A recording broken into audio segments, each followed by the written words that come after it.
Assalamualaikum warahmatullahi wabarakatuh. Halo semuanya, perkenalkan nama saya Wiwi Andriani, Bidang Studi Ekonomi PPG Prajabatan Gelombang 1 Universitas Negeri Padang. Berikut ini merupakan pameran perayaan akhir perkuliahan secara virtual dalam bentuk poster. Baiklah, saya akan menjelaskan mengenai poster kegiatan lesson study yang telah dilaksanakan di SMA Negeri 2 Padang. Berikut ini merupakan poster yang telah saya buat. Dapat kita lihat bahwa ada 3 tahap pada kegiatan lesson study. Pada tahap pertama yaitu plan. Pada tahap plan ini, saya bersama dengan dosen pembimbing lapangan atau DPL, guru pamong, dan rekan-rekan sejawat PPL Bidang Studi Ekonomi di SMA Negeri 2 Padang melaksanakan plan melalui Zoom. Pada pelaksanaan plan, saya menjelaskan apa yang akan dilaksanakan atau dilakukan pada tahap di mana pada tahap plan ini saya berdiskusi dengan dosen pembimbing lapangan, guru pamong, dan rekan-rekan sejawat PPL Bidang Studi Ekonomi SMA Negeri 2 Padang mengenai rancangan pembelajaran yang telah dibuat, seperti perangkat pembelajaran yang terdiri dari modul ajar, media pembelajaran, dan lembar kerja peserta didik. Selain itu, kami juga berdiskusi mengenai model dan metode pembelajaran yang akan digunakan pada pelaksanaan pembelajaran. Untuk lebih jelasnya, kita lihat pada tampilan berikut ini. Pada modul pembelajaran ini, saya mengajar mata pelajaran ekonomi dengan pokok bahasan yaitu lembaga keuangan, materi, produk, dan jenis bank. Pelaksanaan pembelajaran tersebut direncanakan akan dilaksanakan selama 3 jam pelajaran. Adapun media yang saya gunakan yaitu slide, PowerPoint, dan video pembelajaran. Kami juga mendiskusikan mengenai lembar kerja peserta didik yang akan diberikan atau dikerjakan oleh peserta didik ketika pelaksanaan pembelajaran. Saya bersama dengan dosen pembimbing lapangan, guru pamong, dan rekan-rekan sejawat berdiskusi mengenai metode dan model pembelajaran yang digunakan dalam pelaksanaan pembelajaran. Dalam perencanaan pembelajaran saya menggunakan metode ceramah, diskusi, dan tanya jawab. Adapun model pembelajaran yang saya gunakan yaitu model pembelajaran problem based learning, yaitu pembelajaran berbasis masalah. Selanjutnya kita lihat yang kedua ada tahap do. Pada tahap do ini merupakan tahap kedua yaitu setelah tahap plan. Pada tahap do merupakan pelaksanaan pembelajaran sesuai dengan modul ajar yang sudah dirancang sebelumnya pada tahap plan. Pelaksanaan pembelajaran dilaksanakan selama 3 jam pelajaran dalam satu pertemuan. Adapun pelaksanaan pembelajaran terdiri dari kegiatan pendahuluan, kegiatan inti, dan kegiatan penutup. Untuk lebih jelasnya, kita lihat pada tampilan berikut ini. Baiklah, yang pertama kegiatan pendahuluan.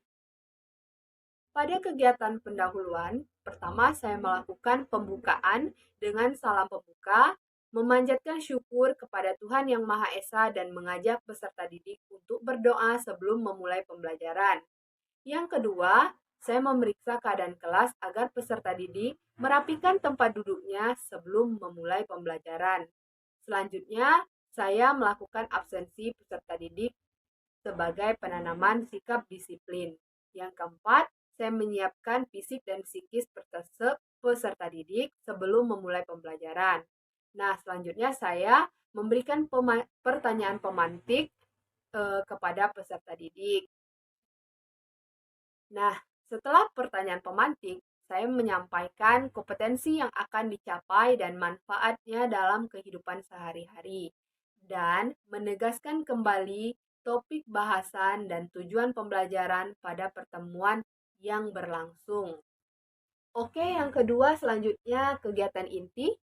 Pada kegiatan inti ini, saya menyampaikan materi pendahuluan tentang produk bank dan jenis bank dengan slide PPT dan video pembelajaran, di mana saya menjelaskan materi mengenai produk bank dan jenis-jenis bank.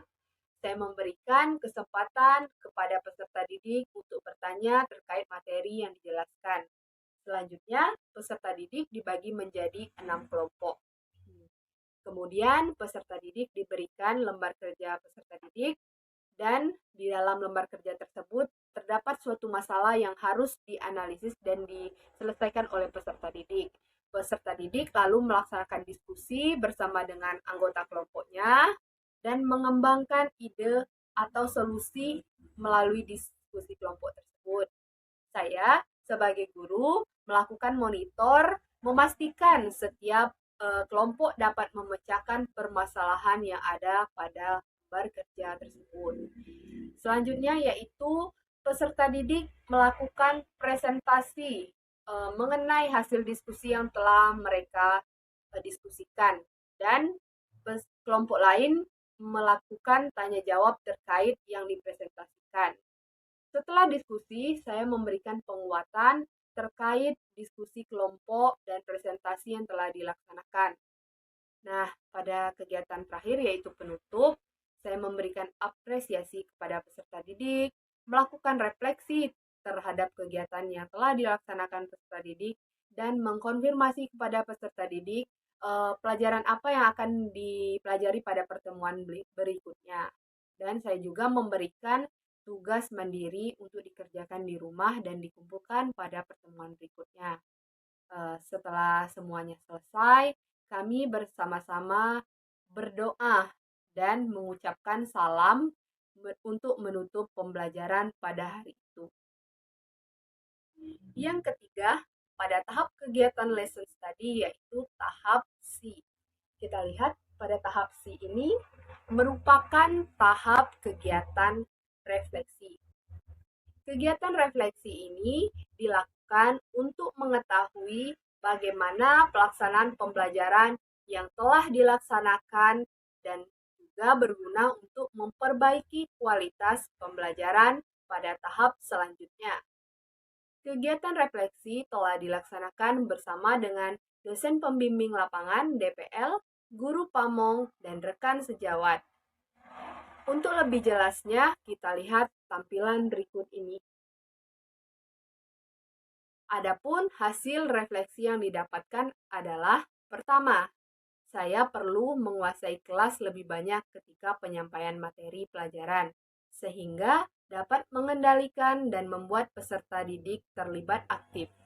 Yang kedua, dikarenakan pembelajaran dilaksanakan pada 3 jam terakhir sebelum pulang, maka ada beberapa peserta didik yang kurang fokus dan terlihat mengantuk selama proses pelaksanaan pembelajaran. Sehingga saya sebagai seorang guru harus memiliki trik untuk mengembalikan konsentrasi belajar mereka. Yang ketiga, media PPT yang saya gunakan perlu dilengkapi lagi dan perlu dibuat lebih menarik lagi agar membangkitkan semangat belajar peserta didik. Adapun tindak lanjut yang akan dilaksanakan dari praktik pembelajaran selanjutnya yaitu: pertama, saya perlu belajar lagi penguasaan kelas, penyampaian materi dengan cara berkeliling kelas agar peserta didik dapat mendengarkan dan fokus terhadap materi pelajaran yang saya jelaskan. Yang kedua, saya merancang ice breaking yang memiliki keterkaitan dengan materi pelajaran, sehingga mereka dapat bersemangat dalam pelaksanaan pembelajaran. Yang ketiga, saya harus melengkapi lagi materi pelajaran yang ada di PPT dan membuat PPT atau media pembelajaran yang menarik minat belajar peserta didik. Berikut ini saya tampilkan poster secara keseluruhan.